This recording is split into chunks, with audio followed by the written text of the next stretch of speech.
Hello everyone, it's Silvia. Welcome back to my channel. Today we're going to have a look at a couple of decks that have been sent to me for review. One of them is actually a deck that I bought for myself.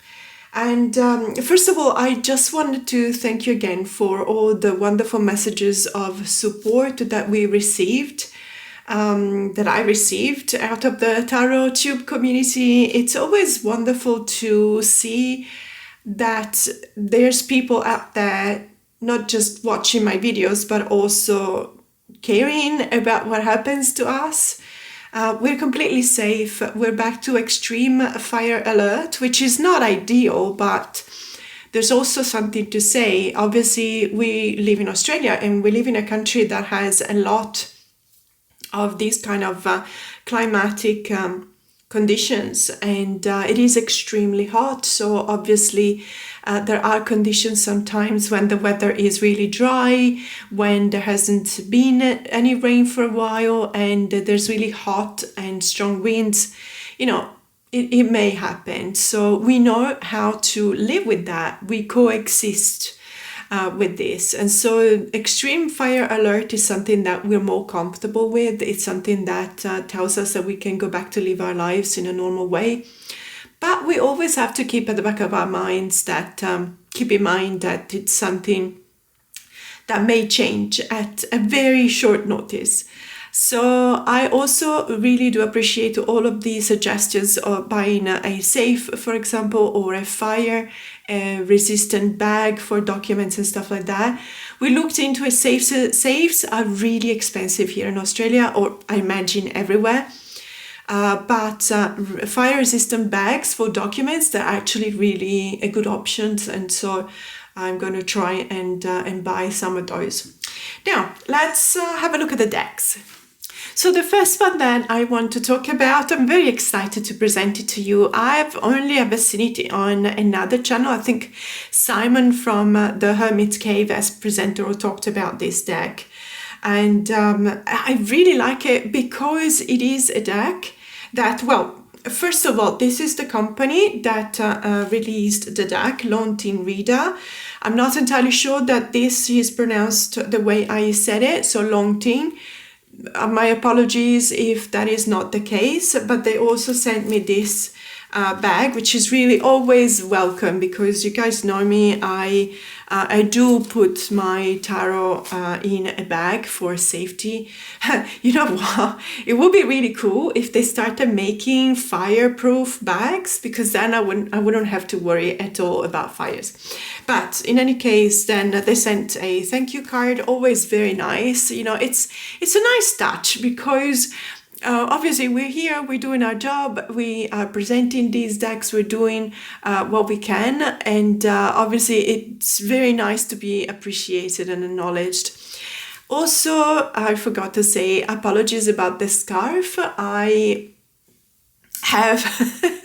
I woke up with a very stiff neck, and then I realized that it wasn't just a stiff neck. I actually have a sore throat. So I'm thinking that maybe when I flew back from London, I probably caught a bug, because that's me. I always catch whenever there is a tiny bag in the entire plane with 350 people, I will be the one catching it. So for now, I can still talk. You can still hear my voice, but I'm expecting it not to last very long. In any case, so, and I also wanted to say that I found this really smart. So this is, the package came, and this is what I could find inside the package. So this is literally a message from the company to the customs officers at the Australian border. And it says, "Dear International Customs Officer, this parcel contains divination decks consisting of illustrated cards and a guidebook for divination. They are collectible and keepsake items prepared with care for the recipient who treasures them deeply for their spiritual and emotional value." And then it says, "We kindly ask for your gentle handling during the inspection, so the recipient may open this parcel with happiness and warmly welcome these decks into their home."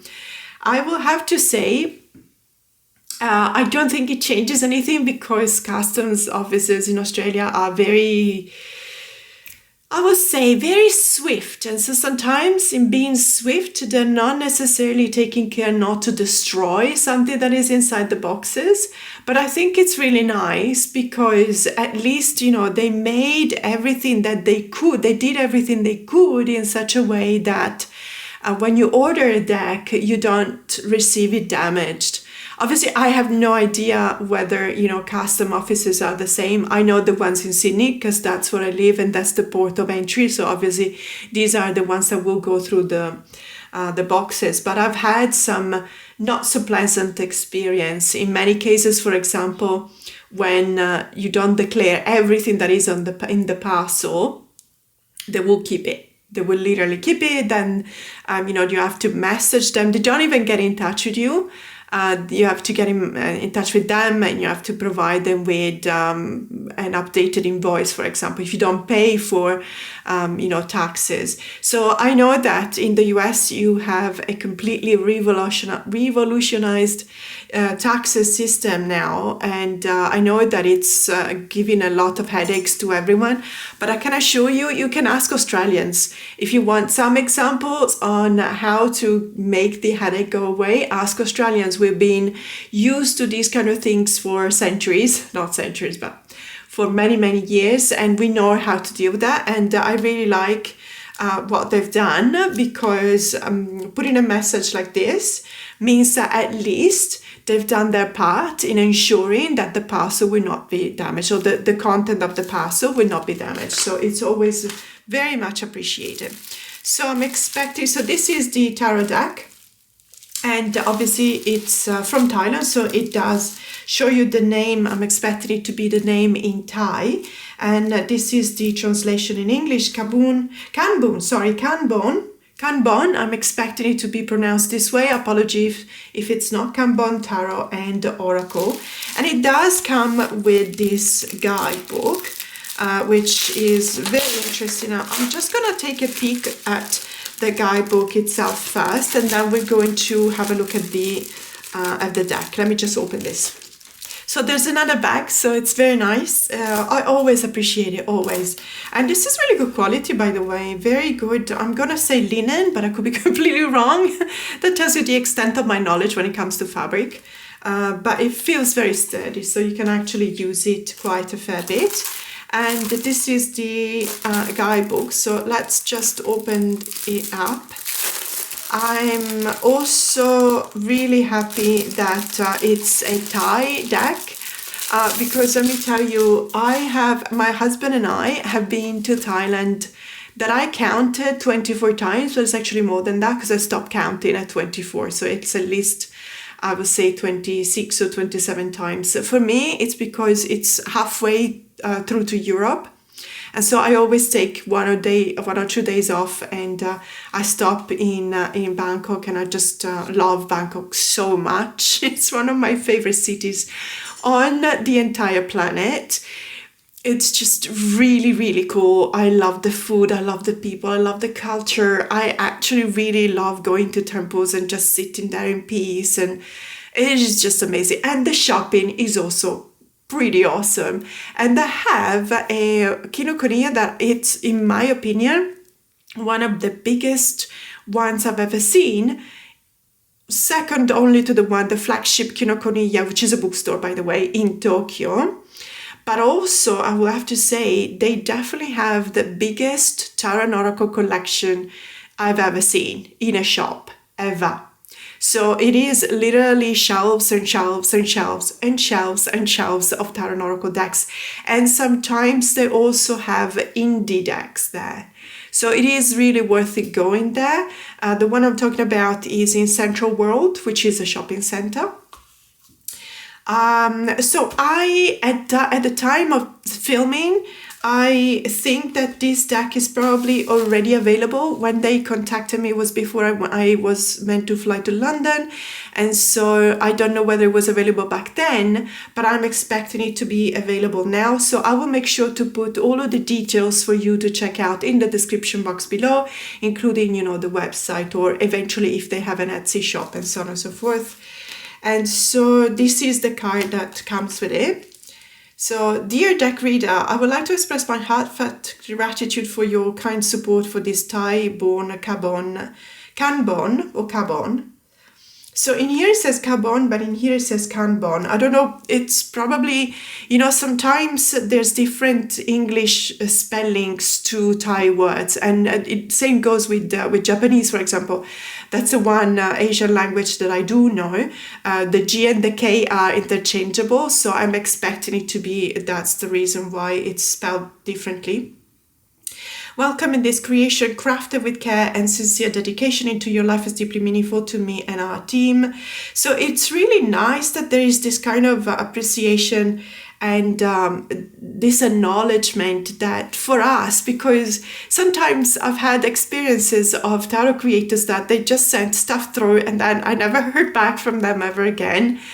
And it's like, well, it would be nice if you tell me at least that, did you watch the video? Were you happy about what I talked about? So it's nice when there is this ongoing kind of relationship. I really appreciate it. And I love this flower. So let's have a look here. Tarot Teller. The Guidebook of Life Integration. So it is spelled Kabon in here as well. Let's have a look inside as well. So we're talking about a tarot and oracle deck because we don't just have the traditional 78, we've got 108 cards. And that, if you know me, you will know that always intrigues me because there needs to be a choice. When you have your usual 78, you don't really need to choose the cards. It's been chosen for you many, many years ago. But when you start choosing, you add 30 cards, like in this case, obviously, I'm expecting them to be part of the oracle part of the Tarot and Oracle deck. But it's always interesting to see what the choice is for these cards because there's no guidelines. Outside the 78, there's no guideline. So it's divided, obviously, Major Arcana, Suit of Wands, Cups, Swords, and Pentacles, I'm expecting. Pentacles, yeah, and then the oracle cards, these are here.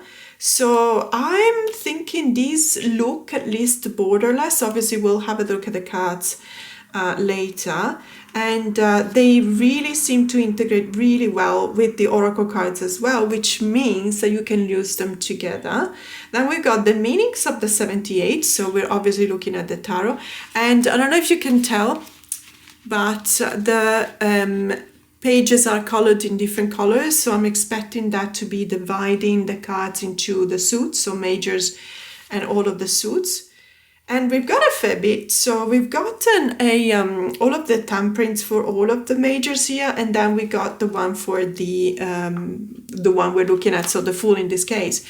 Then we've got a little bit of an introduction. We got new beginnings. So we got a couple of keywords here. Let me just zoom in because every time I'm going to put the book closer to the lens. Then we've got an overview, which is explaining what we see on the card, which I always like.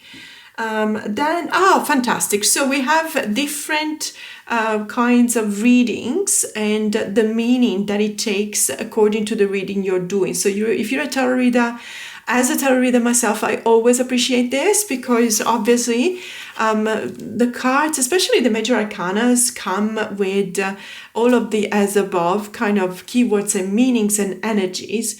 And when you're doing a reading, sometimes you have to choose out of all of the keywords we have learned about these cards, which ones really fit the situation. So this one is already telling you. So love, not just that, but whether it's for a single person or a person who is in a relationship, then career, finance, health, advice, and summary. You guys know I do not do health readings, but that is just my personal stance. That's my personal, let's say, it is something very, very important in my practice. I just don't do that. But I know that you can have a question done on health from any other tarot reader. And then a summary, that's also really cool. So I'm expecting all of the ones in green, I think. Yes, these are all for the major arcanas, and then we're moving on to the suit of wands with the orange color. Then we have the blue for the cups with water, you know, and then the suit of swords is purple, and then the yellow or sepia color is for the suit of pentacles, and then all of the teal color for the oracle cards. So it's very easy to jump to the suit that you need. So suit of wands, and I'm expecting that to be so we've got just as much information for the minors as well as the majors. So a full page, and you've got the smaller full color thumbprint of the card you're looking at. You got a few keywords, and as we've seen, all of the situations in which you can do the reading and the way in which you need to read this card, whether depending on the situation or the question. Really, really excited about looking at the cards. So this is more or less, you can see the same kind of structure. I'm kind of curious when it comes to the oracle cards. So here you have the same amount of information. I did not know that.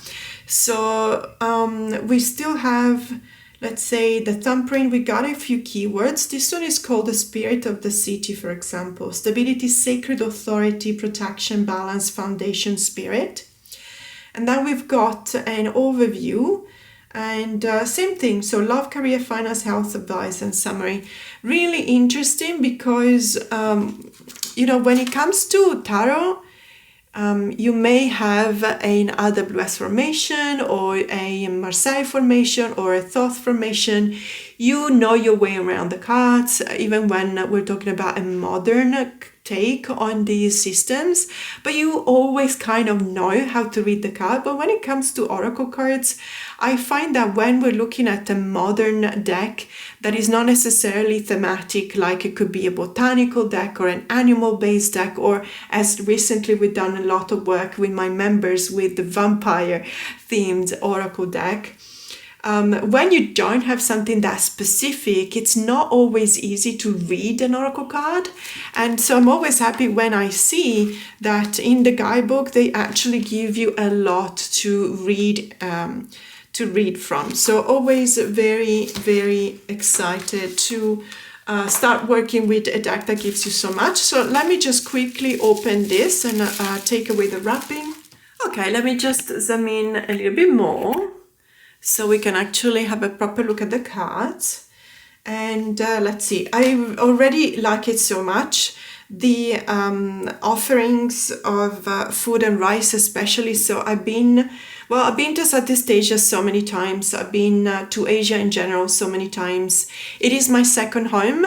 Every time that I speak to someone, they tell me that very possibly I used to be from Southeast Asia in one of my past lives, because I really feel at home whenever I go there. I don't know, I relax. And I've been to Luang Prabang, where you can actually witness the monks, the procession of monks asking for offerings.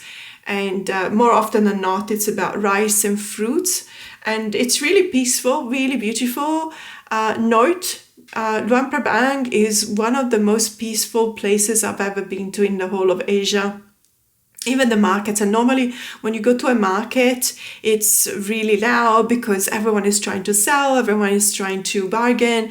You know, there's a lot of competition between the stalls, so obviously it's very lively throughout all of the countries. And Luang Prabang, it was just really quiet, but I'm talking about probably 20 years ago.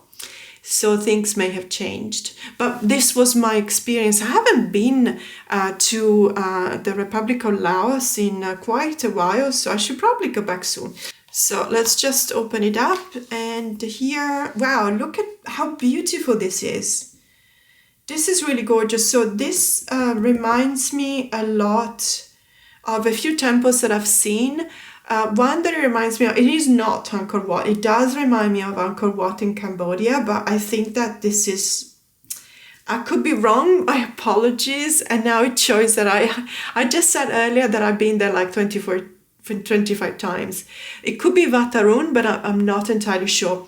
But this is really beautiful, and this could be the Chao Phraya. So I love the Chao Phraya. It is the river of Bangkok.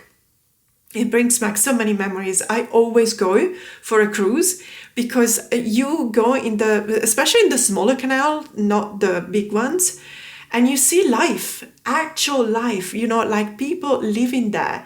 And they go about their lives, and it's just absolutely fantastic. And when it's monsoon season, you will see a lot of kids jumping in the river and swimming. And sometimes you also see, big lizards coming out of the river. And there is this coexistence that is just so pacific and beautiful, so peaceful and beautiful. And it's something that I really love.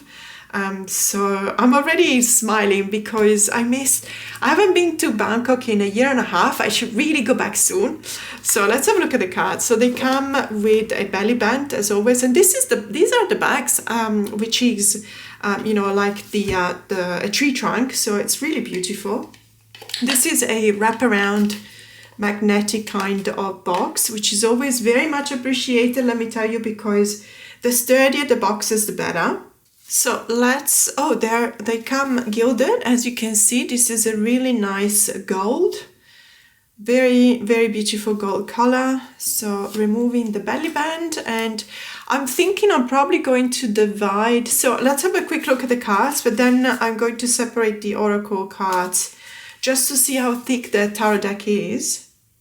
So Knight of Pentacles, it could be King of Pentacles, and that's it. So just to give you an idea, these are 78 cards, and these are the 30 cards for the Oracle deck. So when it comes to the cardstock, it's one of my favorite ones, and you probably already know which one I'm talking about because I always say this. This has a really soft, papery feel to it. The tactile feel is very pleasant, but at the same time, see the bounce? It's excellent. And it feels very sturdy. So this is one of those decks that, of course, is for you. If for you is a collectible item, you might not want to use it. Personally, this is one of the decks that I feel like I have absolutely no problem in using many, many times, because it feels like it can actually stand the test of time, no matter how many times you use it. So really appreciate this. It is quite thick, but it's still very flexible. So I'm really, really liking that. And as you can see, it is very modern, because obviously here you can see there's an overpass. This is one of the many arteries of Bangkok. Let me tell you, there's a lot, the viability, well, there is traffic sometimes. Let me just be completely honest with you. There is traffic sometimes, especially when it's raining. But the viability is fantastic, because you can really reach, and also the system of public transport is amazing. Very, very quick. And I really like the structure of the city itself. You've got some sky scrapers in the background, and someone who looks like a backpacker. That this could have been me when I was still using a backpack with a map and also the phone. And I like the idea of seeing the pigeon almost as if you were just looking into the map and seeing what the person is going to decide to do. So what we're going to do, we're going to look at the cards. Maybe I'm going to zoom in a little bit more from the tarot, and then we're going to look at the cards from the Oracle deck as well. And then we might actually do a bit of a, let's say, combination between the two to see whether they read well. The High Priestess, yeah, absolutely love the white cat here. Cats, you can find a lot of cats in Thailand. But I think I'm generalizing. You can find cats everywhere. What I mean is they are actually treated well. You see, I always notice that whenever I travel, the best country for stray cats is Turkey. You wouldn't believe. They are treated like princes and princesses, but in Thailand they are treated quite well as well. Loving this garden here with the tomato. And well, I really appreciate the associations here because of the nurturing side of the Empress. But also, see how serious this person looks? And I like that idea, because I always look at the Emperor thinking that the Emperor might not necessarily have a very happy life, because they are the ones that come after the chaos. And they're the ones that are supposed to bring order. And they're the ones that, when you say the sentence, you're not here to make friends, that's the emperor. He's not there to make any friends. He's just the one that has to make sure that everything works. So I like that they also, picture that in the card. Of course, the monk teaching as the Hierophant and the lovers. See this? I really think it's Vataron. I could be completely wrong, but it does look to me like it is. I like the fact that there's two. Look at that. So what I like is that we are, of course, we're looking at the couple. Fine, but we're also looking at choice here because there are two paths that are actually converging, and this is one of the boats that you can take when you want to do the river cruise on the Chopraya. These are the boats. They're very fast if they want to be. They're very, very fast. And obviously the ubiquitous moped, or however you want to call it, Vespa, motorcycle. And the strength card with the elephant, absolutely 100%. And the hermit, because this is the monk that is actually studying and doing meditation and studying rather than teaching. So I completely get it. And then the circle of life with the Wheel of Fortune, which is very beautiful as well. You see, we're born, we grow up, and then we die. So really, really, and it's a roulette. I like that. I like that idea because you never know what you're going to get. The Justice, also very serious. I get it completely, and I completely agree. It's a neutral card, but imagine yourself needing justice. You don't want the judge to be neutral, right? You will want the judge to be on your side. Unfortunately, though, justice is neutral. They are blindfolded. In this case, the character is not blindfolded, but the fact that he's not breaking the fourth wall, but he's looking down, not acknowledging the person, is the equivalent of being blindfolded. And the Hanged One with obviously try and cleaning up the beach, I'm expecting. So that's a sacrifice because you're sacrificing your time for a good cause. So I get the meaning. And the Death card with, okay, I don't understand whether they're breaking up a road or there's some building here. Unless they're breaking up nature. You know what? Let me just go to the guidebook because this is the first card that I don't entirely understand. So we're just going to have a quick look at what it means. And then we're going to go on. Oops, sorry, I passed it. Okay, transformation into renewal.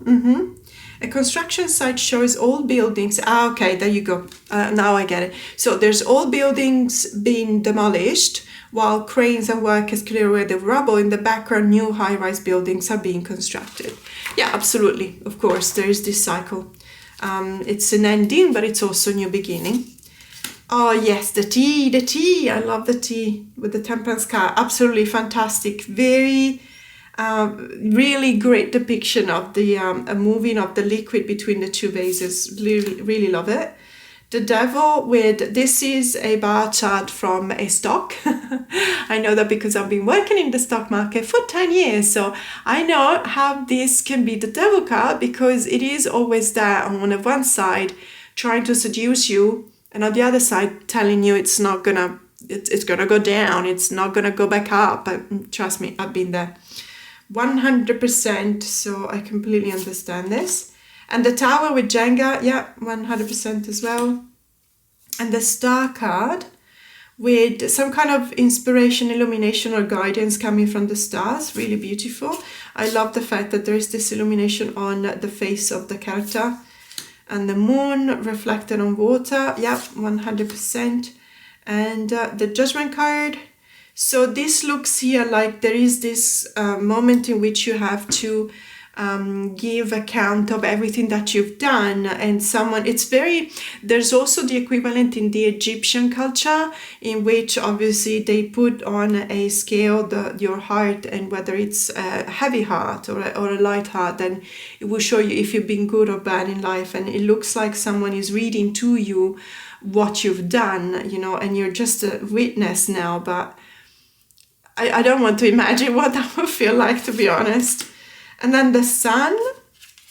So obviously the sun is before judgment. So let me just put it back. Unless they did it on purpose for some reason. Let me just double check, because the last time I did that, I was told by the creator it was a different deck. No, it was done on purpose. So sorry, my bad. So no, it's just a matter of order here. So the sun needs to be before the judgment card. So we got the sun with the triumph of graduation I'm expecting, and then the world card, in which there is all this diversity that is shown into the different skin color of these characters.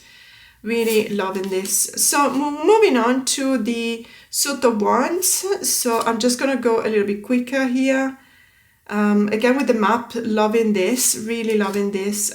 This one is with the suitcase, because yes, now we're starting. You know what I really love about this card? The fact that this character looks not so young anymore, let's put it this way. So it tells you that there's no limit to the will and the possibility to expand your horizons. Loving that. And the Four of Wands. Muay Thai. I always go there whenever I can if the tickets aren't sold out.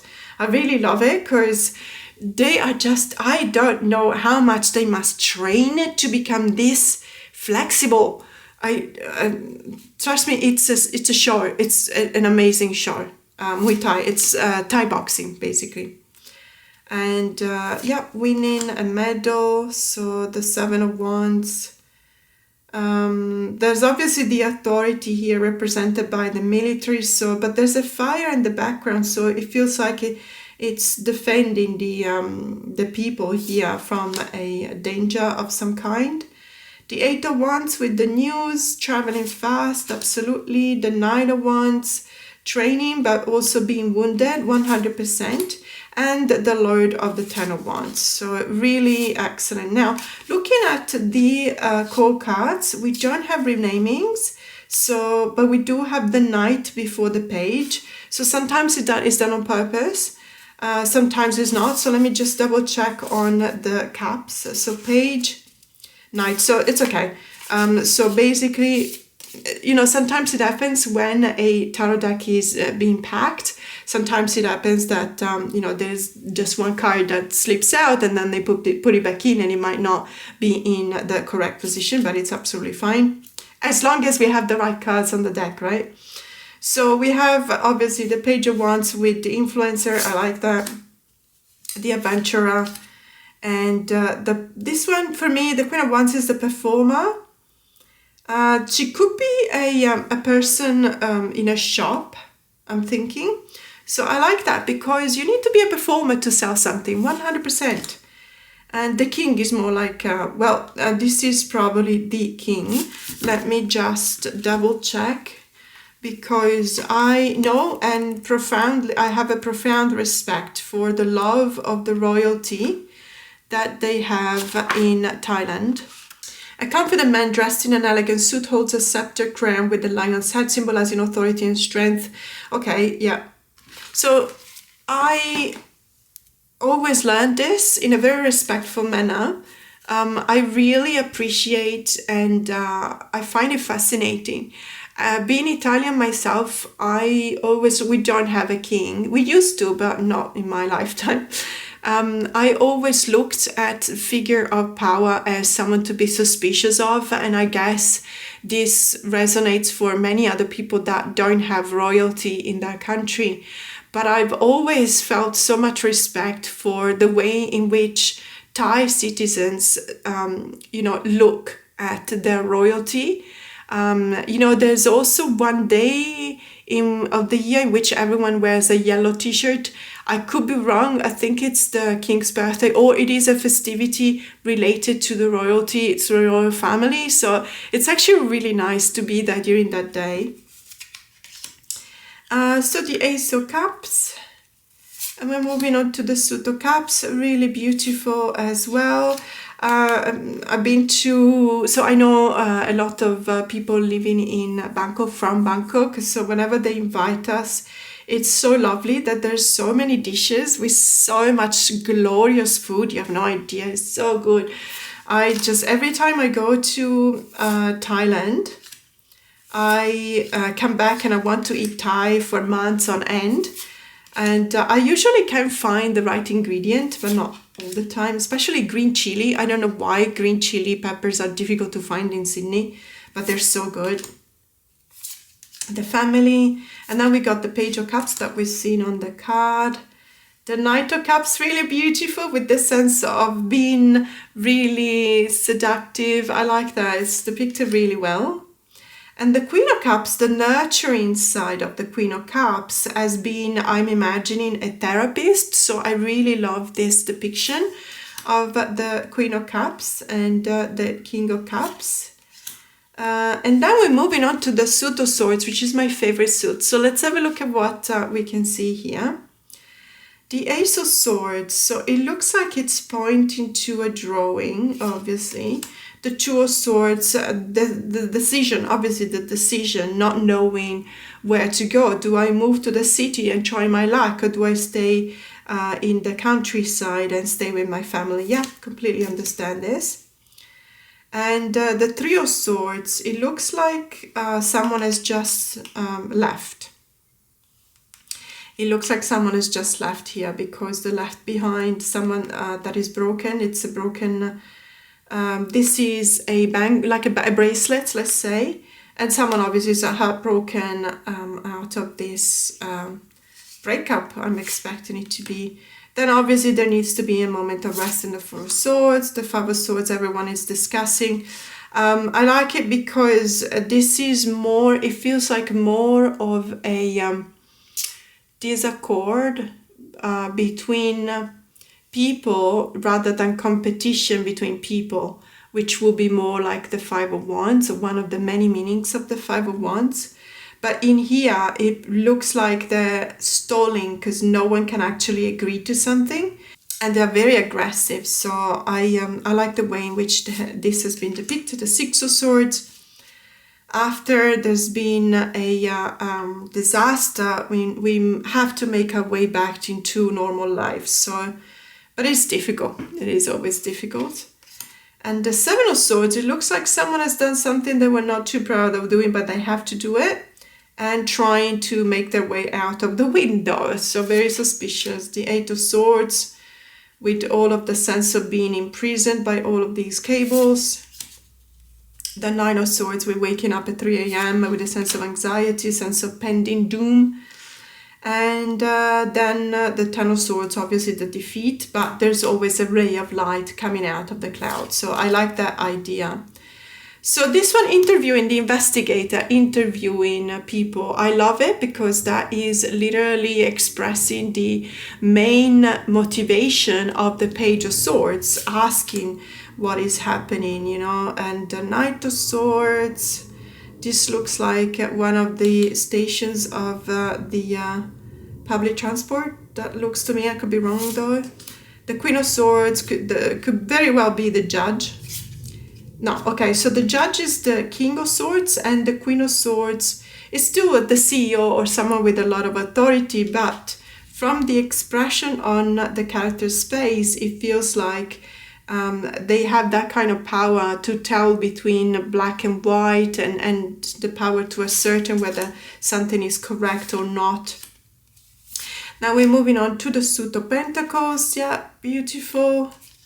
The collaboration in the woodwork, and you know, holding everything tight to your chest on the Four of, and losing everything on the Five, and sharing on the Six, evaluating on the Seven, and you know, doubling down on your work on the Eight of Pentacles. We've seen this, the Nine of Pentacles, we've seen it earlier on the box, I believe. And created the flower garlands on the Ten of Pentacles, which is really always good. Investing, yeah, studying how to invest, yeah, absolutely. Well, this is spot on. The Page of Pentacles is a learner, but it's within the Suit of Pentacles, so it's obviously referring also to resources, as in financial resources. So great. Knight and Queen. You can see that there's this really good evolution between the core cards. It also shows a lot. For me, it's important to point out that it shows mature people when it comes to queens and kings, because that's the way I see them anyway. And the pages are always on the younger side. So I really like this, because some decks don't do that, especially modern decks, which is fine, obviously, but traditionally, I would like to see more experience in the kings and queens. And now let's have a look at the oracle cards. Okay, so we've got the spirit of the city, the influence of belief. Love this card. I cannot tell you how many photos I have like this, because I just really love the smoke of the incense sticks. And the voices of the ancestors, sacred presence of the home. Wow, beautiful. And a gut feeling. Wow, but is it me or it's getting darker? I don't know. This card is very dark. Oh, okay. Toxic story, very powerful. And toxic energy, very powerful. And then karmic release, thank goodness. So karmic release, the offerings. And household spirit. See, I really like the idea of believing that, for example, your ancestors are still present in the house, you know, as a spirit. I find it very consoling as an idea. So malignant energy, wow, very strong. And folk belief, yeah. Okay, I don't think I can read this. Mob card crew. Okay, it is a ceremony, and I'm probably butchering the name. It's an initiation ceremony. And this is obviously Kali. So devotion to goddess Kali. That's really beautiful. Meditation. The unrooted. Look at this card. This is really beautiful. I actually really love the images on this deck. Really, really love them. And the dream of the lotus flower. The sickness. Yeah, unfortunately. Tech addiction. Yeah, well, you know, and sometimes, yes, it just so happens that you even drop your coffee. I don't recommend dropping your coffee. Fake news, yeah, the illusion of truth, 100%. And the ordination haircut, yeah, it's a ceremony as well. The grey breath, wow, that's really strong. Really powerful card here because of the smoke, the pollution in here, and everyone is wearing a mask. Burned out, yeah, 100%, I get that. Overcoming pressure, beautiful. Wrath of nature, wow. Wow. Magnetic attraction, really gorgeous. Self-discovery when you go on a travel. Unspoken thread. It's you, hi.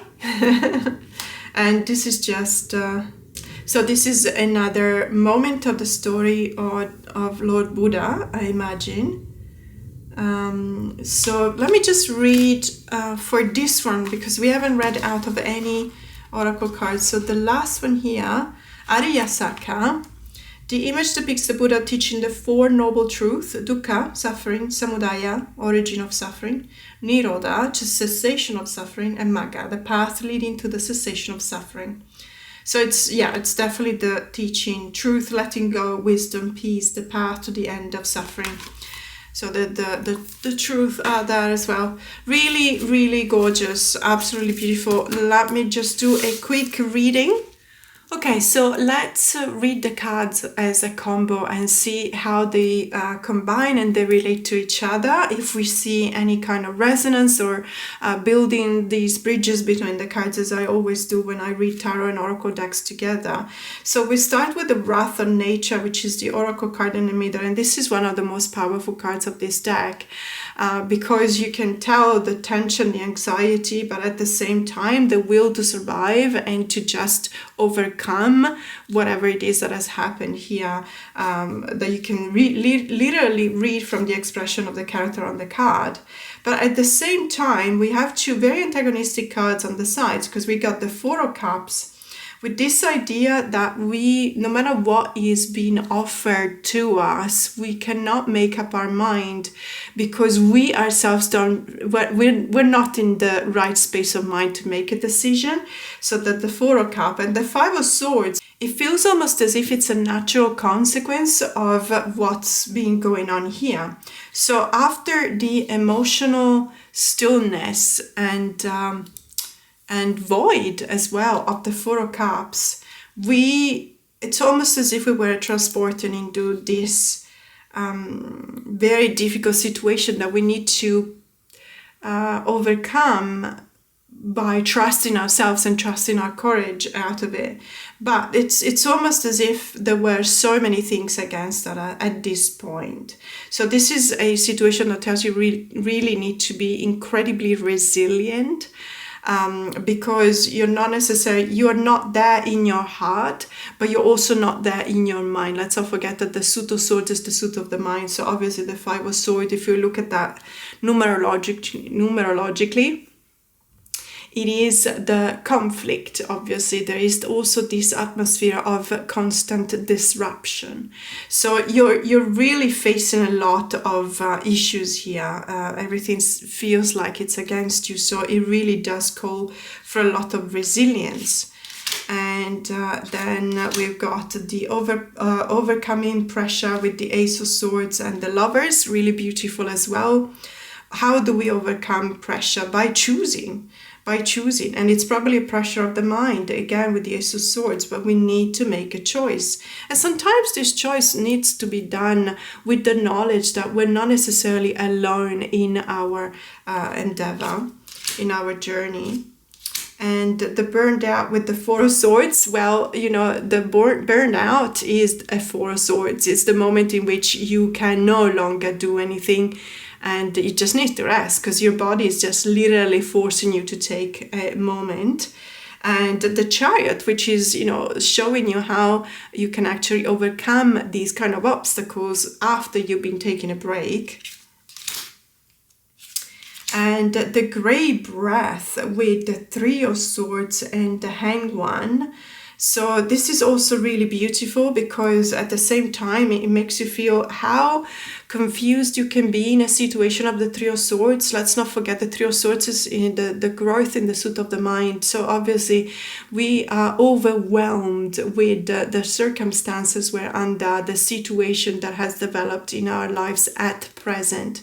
And so this Grey Breath, it's suffocating you. It's a very beautiful visual representation of also one of the keywords of the Three of Swords. So I'm really liking the idea that it feels like the Oracle deck really integrates when reading it together with the Tarot deck. And then the Hanged One, there is the sense of sacrifice that you need to make, or you need to also to probably look at things from a different perspective in order to be able to get yourself away from this situation. And so, moving on, it really feels like not only there is this sense of communion between the cards, because obviously the art style is very similar, but also there is this sense of building the bridges between the meaning of the cards. And the Oracle feel like now that I'm using it, it really feels like it's creating this viability, this narrative, this bridge, as I call it, between the cards. It really takes you from one situation into the other, and it really facilitates this kind of readings. I always like to point these things out whenever I do a review of a deck, because whenever the creators come up with 30, in this case, cards for an Oracle deck to be used in combination with the Tarot, I always try and see whether it can be used together, because it's not always the case. But in this case, it's absolutely fantastic. I'm telling you, it really feels like there is this flow of resonances, of similarities, not just artistically speaking or aesthetically speaking when you look at the art style, but also the color palette, obviously, but also when it comes to the energies of the cards and the vibes themselves. So really excited about these two decks. I have posted a video recently about a new generation of decks, modern decks that are really, they are basically RWS based and they need to be read on an RWS basis, but at the same time, they really give you the possibility to resonate a lot more with what is depicted on the cards because it is modern. It's a modern take on the RWS. So I'm thinking these two will definitely be part of my next gen or new generation of decks. So really, really excited about these ones. And as I said at the beginning, I will give you all the details that you will need in order for you to be able to acquire them in the description box below. So the second deck that has been sent to me for review is this gorgeous deck here. This is the Ethereal Goddess Tarot Aphrodite Studio 333. Natasha is the person that I've been in touch with when I was contacted to see whether I wanted to review this deck on my channel. So this is generally speaking not my aesthetics, because you guys know me, I really love a modern deck. However, I will have to say that I just had to look at the few of these cards to be convinced that I actually really like this deck and I want to talk about it. Because it feels to me that it does have, of course, it does present you with this very, let's say, Renaissance style kind of paintings of mythology, because obviously we're talking about the Ethereal Goddess Tarot, so I'm expecting that to be mythology depicted on the cards. But at the same time, it does also offer you some more modern elements to the cards. So I'm really excited to have a look. So it says, you enter a realm where light flows like silk and every image whispers of the divine feminine. The Ethereal Goddess Tarot is a lovingly curated 78 card deck that blends classical beauty with surreal celestial grace. Each card is a portal, inviting you to slow down, feel deeply, and reconnect with your inner goddess. Rooted in Venusian themes of love, softness, and sacred power, this deck honors your intuition as a divine compass. Let yourself be guided by tender archetypes, mythic elegance, and timeless art. Whether you're new to tarot or a devoted reader, this is a deck meant to be felt as much as read. A journey of softness awaits. So really excited about this one. Let's have a look. Let me just open it. Okay, so this deck also comes with a wraparound magnetic box.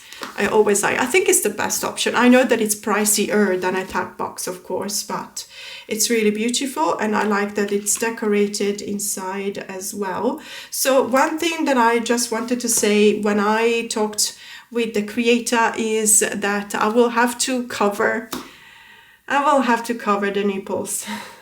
Sorry, it almost feels like it's a bit of a joke when I say it, but this is the reality we live in. Unfortunately, the algorithms in social media still haven't learned after years and years and years of machine learning.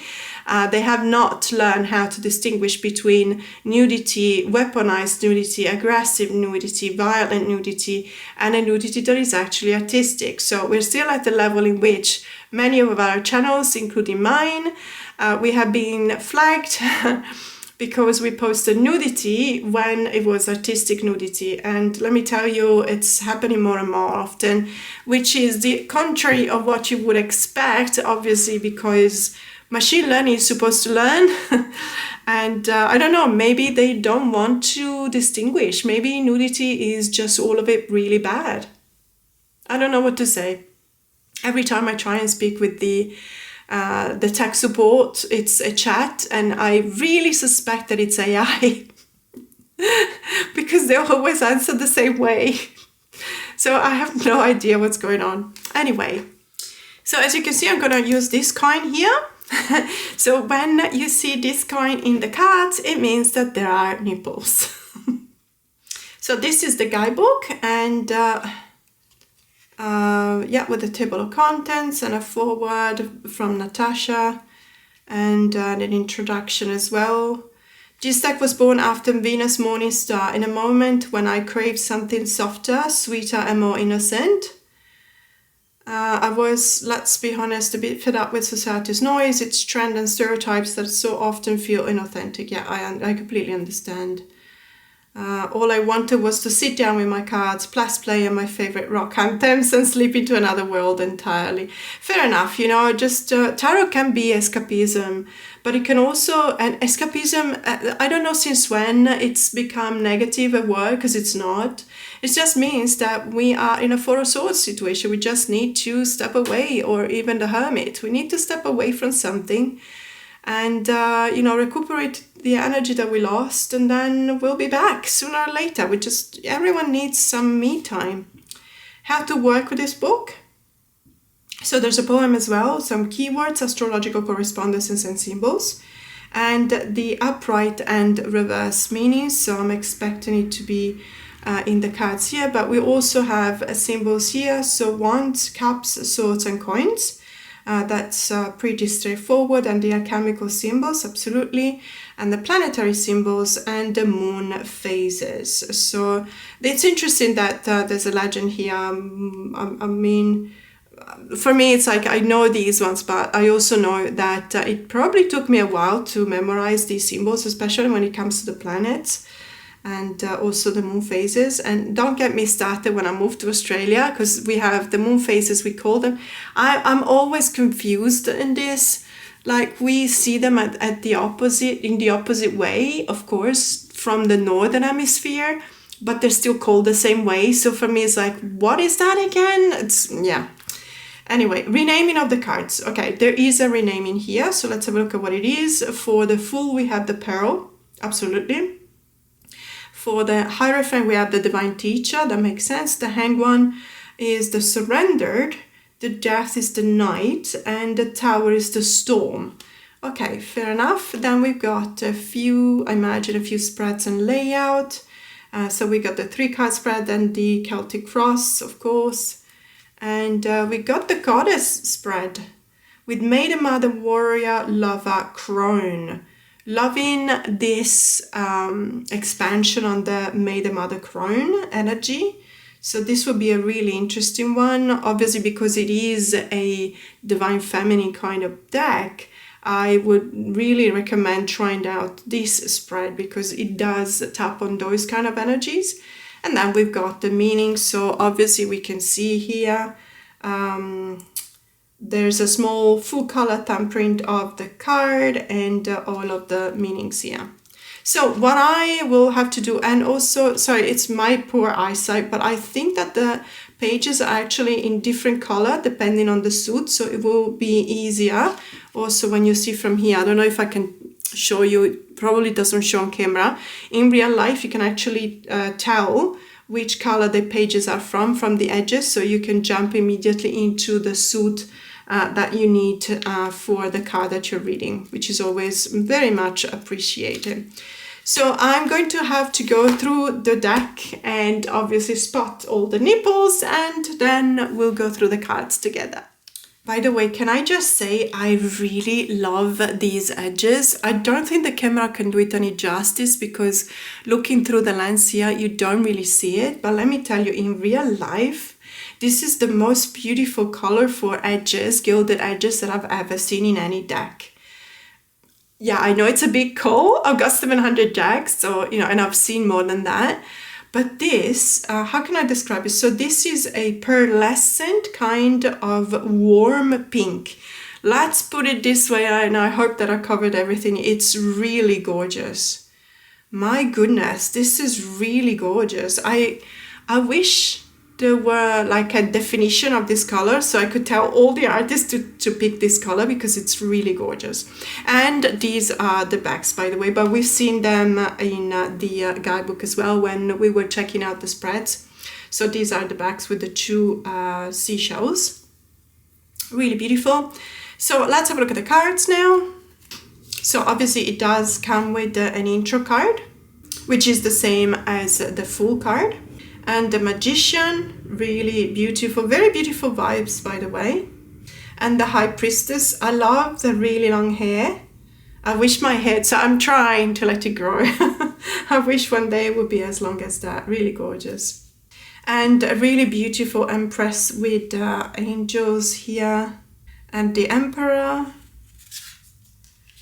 The Divine Teacher, so we've seen it earlier. This is a renaming for the Hierophant. And the Lovers card, which is, you know, it's showing you the choice as well, but there is this gesture in which this character is offering her ring finger, and I'm assuming there is this idea, this gesture about sealing the contract, you know. So I like that idea, because the Lovers card, in too many tarot decks, and obviously it depends on the choice of the creator. I never made the effort of making a deck, so I don't know what it takes, obviously.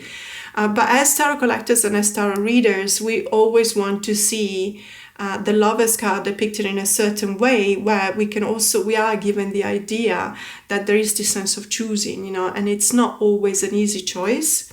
So I like that. And the Chariot, very beautiful.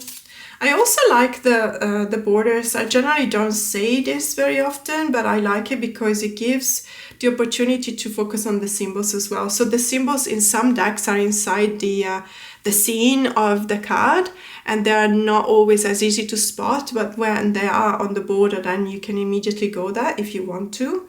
The Strength card is really beautiful with all these animals, and obviously there is the grace of the dove. And the Hermit card, really beautiful, really nice. The veil, that's the symbol of the veil, you know, the lifting the veil, but also keeping yourself protected by the veil. That is really the sense of the Hermit, because you're lifting the veil because you want to know the truth about things, but at the same time, you still need to be protected by the veil because you're the Hermit, so you have to step away from society for whatever reason. And the Wheel of Fortune, which is blindfolded, of course. The Justice card. The really beautiful Hanged One, or the Surrendered. The Knight, and we've seen it earlier, it's the renaming for the Death card. And the Temperance card. Really young Temperance, but very angelic. And I do see the angel wings at the back, so I like it. Wow, beautiful Devil. Oof. Oof, very beautiful Devil. Look at the way it's Pan, the god Pan, obviously, because you can tell by the instrument and the depiction of the face.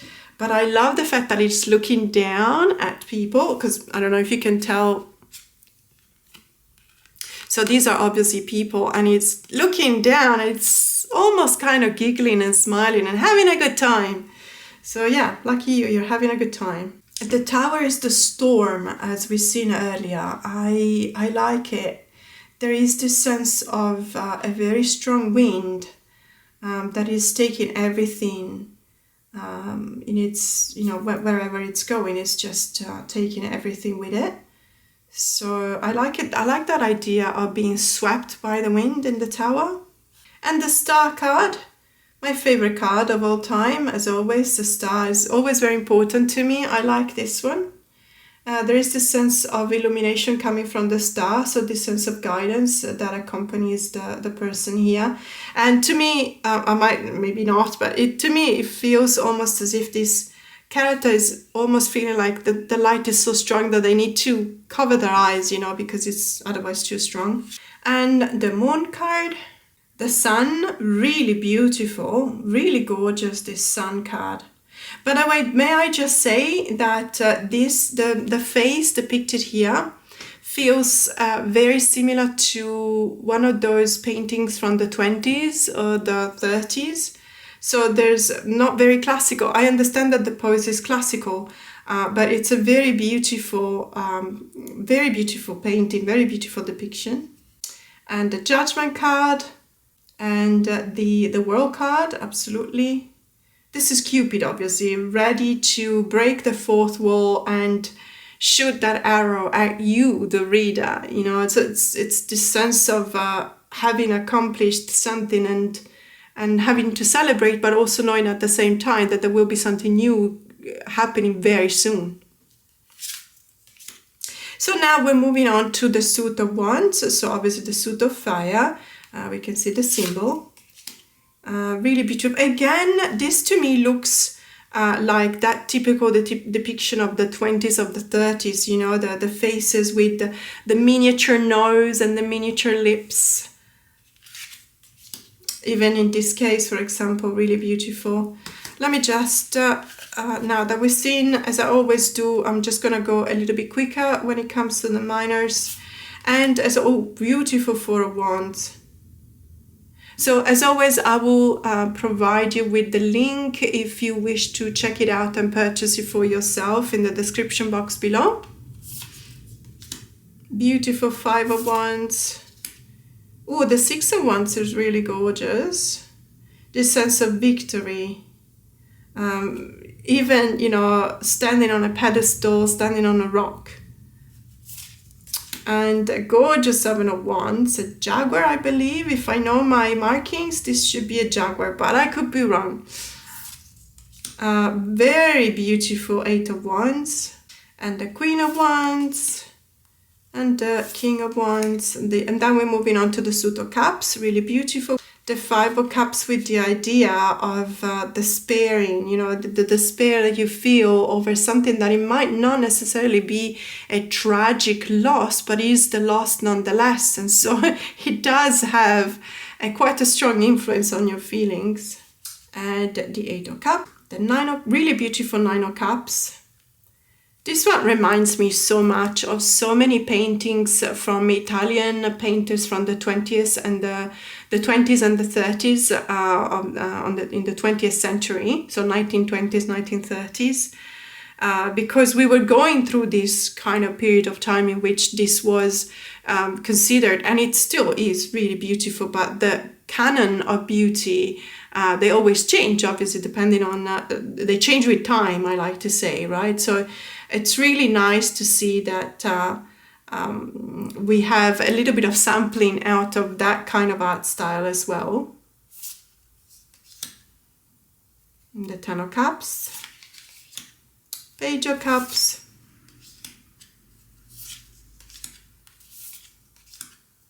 and the King of Cups. And now we're moving on to the Suit of Swords, and we all know that the Suit of Swords is my favorite, so I'm going to be very critical. Let's see how it pans out. The Two of Swords, there's two, obviously the sense of not knowing what to choose from, because there's two angels whispering things in both ears of this character. So there is the sense of indecision that comes from the fact that we've been told different things. And the Three of Swords, with the sense of loss, you can tell the sense of loss from the expression on the face of the character. And the Four of Swords, really beautiful, as reclining on the moon like that, needing this sense of break, this sense of rest. The Five of Swords is even more a visual interpretation of the sense of loss, I feel.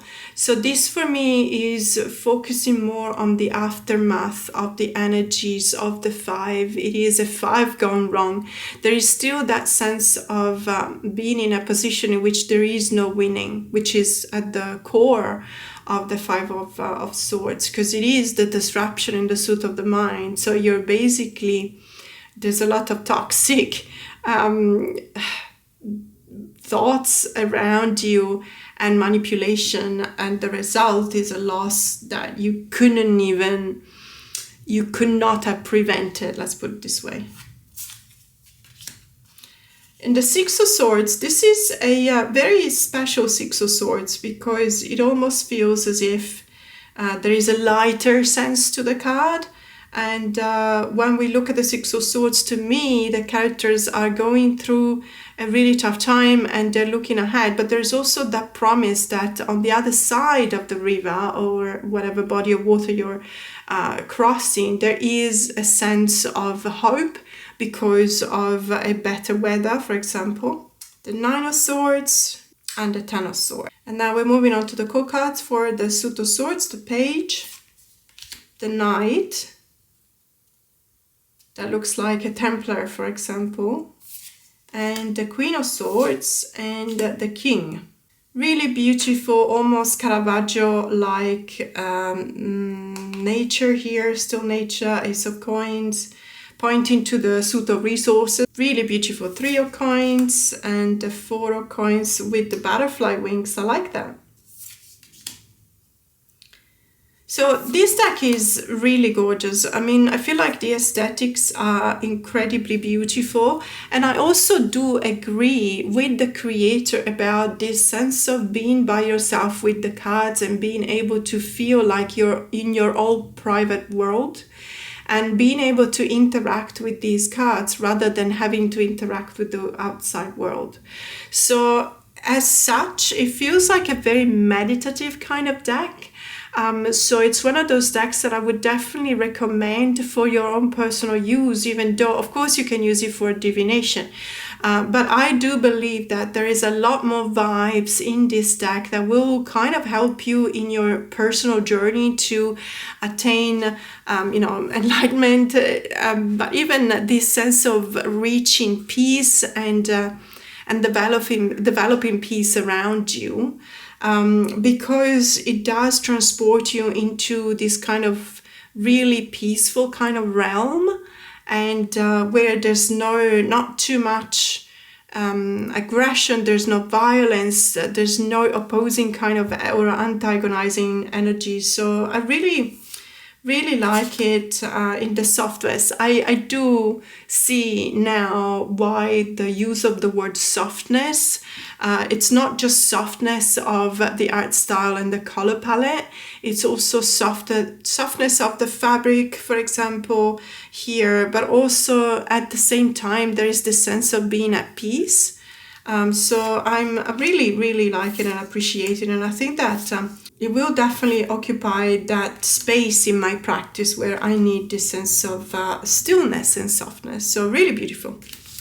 Okay, last but not least, I wanted to show you the deck that I bought for myself. This is the Tarot of the Woodland Wardens, and I talked about it with a dear friend of mine the other day. She showed me a few cards. I had bought this deck here in Australia, but I was really tempted to buy it when I was in London. Because it was on sale in a couple of shops that I've visited. However, it's on the bigger side, as you can see, the box, and it's kind of heavy. And when I know that I can actually buy something in Australia, so I don't have to go through custom with it, I don't have to pay extra for the weight and the luggage, etc. I do prefer to buy stuff here where I live. So this one is by Jessica Rue, which is, of course, as the name says, also the creator of the Oracle, the Woodland Wardens Oracle, which is a really beautiful deck. However, for what I could see, the layout is different because in this deck, the cards are actually, the art style is actually borderless, whereas we have some pretty important borders in the Oracle deck. In any case, I am someone who's always appreciating the art style. So when you can actually see the art style even better because the cards are borderless, I'm happy. Sometimes borders have a sense, they create this frame around the artwork. It is an interesting chunky book. Although I don't know whether being chunky, that corresponds to the fact that there might be a lot of information about the cards in here. We do see at the beginning there's a couple of spreads, which always makes me happy because I always like to try the spreads that are presented by the creator. Because I'm always thinking to myself, there might be a reason why they've chosen those specific prompts for that specific layout. And this is the creator of the deck, they may know better. So let me just have a look because I saw here that there's a renaming, I'm not entirely sure. Themes and symbols. Okay, so I've included a brief outline of symbols on these 2 pages to help you interpret the imagery as you come across it, but this is not an exhaustive list. There are also hidden details in the cards. Each one is full of mystery and secrets waiting to be discovered. Ivy, okay, attachment, symbol of the infinite as well as attachment. Well, I guess Ivy speaks of attachment for sure. Moons and moonflowers. The moonflower, like the moon itself, is a symbol of intuition and the mystical. An enchanting nocturnal bloomer. These flowers and its celestial namesake are both reminders to trust our intuition and embrace the unknown. Roses, yeah, love, and also difficult situations suggesting that true love and beauty will endure. Two pillars. Whenever two pillars, often stones or trees, frame a composition, this is an indication of balance between two opposing forces. Beautiful. Lemniscate and ribbons, the infinity symbol, lemniscate, decorated with ribbons, and the Tower resists permanent endings, embracing instead the idea that things are in constant motion. Absolutely. So we've got the rest of the book. It's not in color, which is a pity, honestly. But if that means that they can knock off maybe 10 bucks from the price of the deck, then I'm all for it, because I mean, after all, we have the cards and the cards are in full color, right? So we don't need the pages on the book to be in full color as well. Okay, interesting, but I really want to have a look at the cards, and I love the backs already. And I'm always praising US Games for the boxes because the inside sleeve is always the sturdiest one I've ever seen. So it's on a little bit on the larger side. I did not expect this. It is large. Although I do remember reading some kind of comments of people saying that the cards are actually too large and it feels like they're almost oracle size. I would have to agree that they are almost oracle size. I don't know whether they are too large. Certainly for my hands, they might be posing a little bit of an issue, but then again, you know, I have a lot of really bigger kind of decks. Very sturdy, very thick, also not gilded, but that's fine. It is a mass market deck. The High Priestess, really beautiful. So we do see the pillars here, but I did expect that because the High Priestess is the one card in the tarot deck that is framed by two pillars, of course. And the Emperor, beautiful with the bear, the ram as the Hierophant, of course, the Lovers. Oh, interesting that we have donkeys for the Chariot. Really interesting. The Strength with the little mouse and the lion, absolutely gorgeous. Oh, look at the Hermit. So I really love the colors on these cards as well. And the possum for the Hanged Warden. And the Death card, look at this. So I really, really love the colors. Absolutely love the colors. There is a very recognizable kind of style. The star is gorgeous. Because if you do have the Woodland Wardens Oracle, you would immediately recognize the style of Jessica here in the tarot deck as well. The Judgment with Transformation, and the World card with the Dragonfly. Beautiful. And now moving on to the Suit of Wands. So obviously this is also RWS based and a clone, just that in this case, like the Oracle deck, we do have a combination between refiguration of animals and also plants.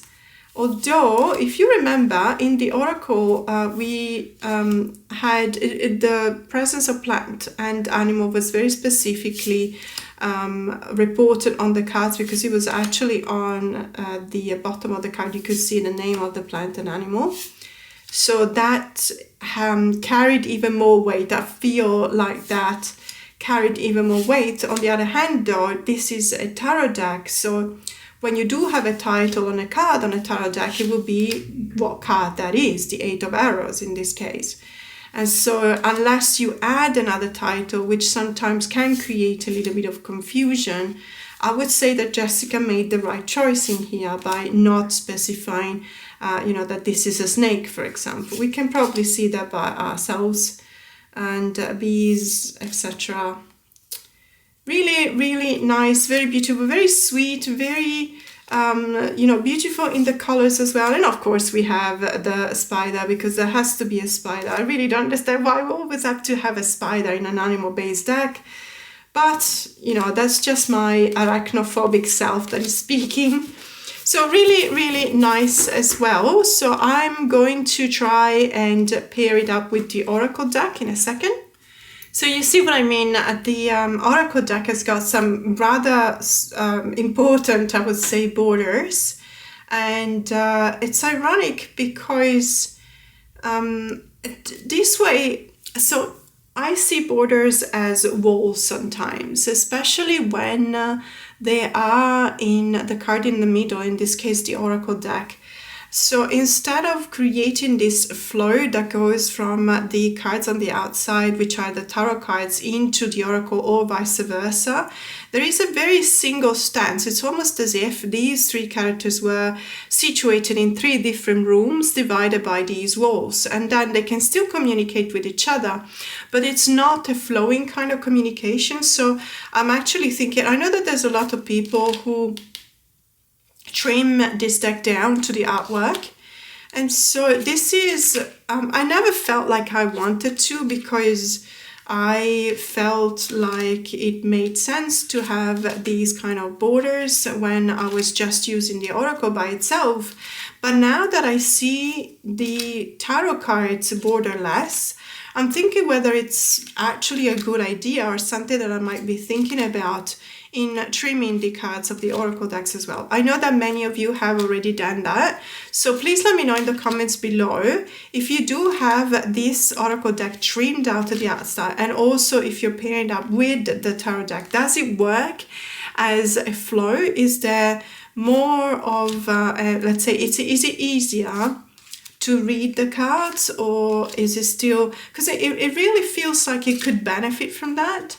And I'm not entirely sure whether, because the Oracle deck was published a few years ago, when, let's say, it was still, the borders still made sense, because every other deck had borders, and so, you know, it was just a trend back then.